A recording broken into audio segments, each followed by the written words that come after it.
Сәлем достар. Бүгін сіздермен қозғайтын тақырып қартаюды тоқтату мүмкін бе? Яғни адам ағзасының қартаю кезеңіне келгенде, қартаю процесін тежелдетуге көмектесуге болады. Біз бұл процесті жеміс-жидектердің арқасында жүзеге асырамыз. Бұл қандай жеміс-жидектер десеңіз, бұл тропикалық жеміс-жидектер. Ғалымдардың зерттеуі бойынша тропикалық жеміс-жидектер адам ағзасының қартаюын тежелдейді екен. Ендеше тропикалық жеміс-жидектерге жеке тоқтала кетейік. Шабдалы жемісі ми қызметінің жақсаруына алып келетін фосфор мен магнийге бай. Шабдалы жемісі С витамині де өте бай және іш жұмсартатында қасиеті бар. Бұл дегеніміз іш құрылыстағы артық шлактарды сыртқа шығарады.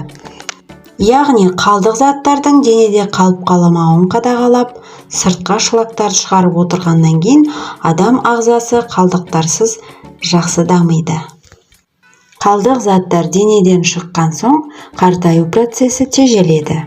Маракуйя жемісіне келетін болсақ, С витаминіне өте бай, теріге жұмсақтық пен нәзіктік беретін жеміс. Сонымен қатар С витаминмен қатар А витамині де өте көп. А витамині де адам денесінің қартаюын тежеуге алып келетін витамин.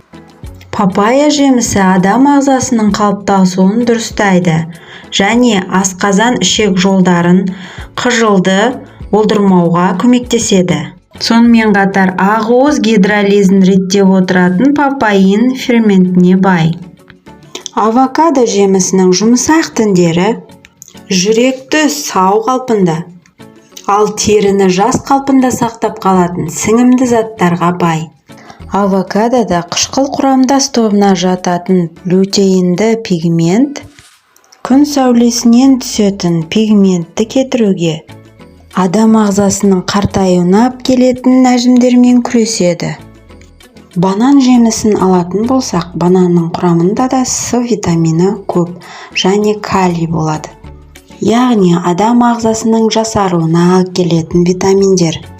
Сонымен қатар, банан бүйрек ауруының алдын алуға көмектеседі. Яғни бүйректегі су мөлшерінің көбеюіне жол бермейді. Бананның құрамында клетчатка көп болғандықтан адам ағзасының жасаруына көмектеседі. Киви жемісі.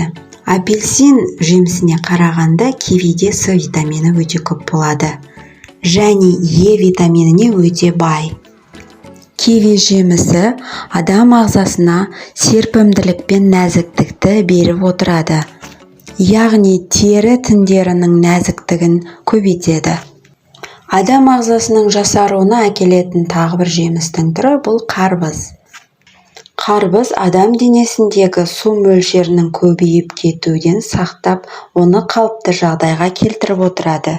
Байқағандарыңыздай, жемістердің көбінде С витамині көп болғандықтан, қарбызда да С витамині көп мөлшерде болады. Яғни С витамині болғандықтан, әрине адам ағзасының жасаруына әкеледі. Аталған тропикалық жемістерден шырындар, смузилер жасап ішуге болады. Өзіңіздің жасыңыздан әлде қайда жас көрінгіңіз келсе, осы тропикалық жемістерді күнделікті өмірде ас арасында қолданғанды ұмытпаңыздар. Қызықты кеңестерден қалмау үшін менің арнама тіркеліп, қоңыраушаны баса кетіңіз.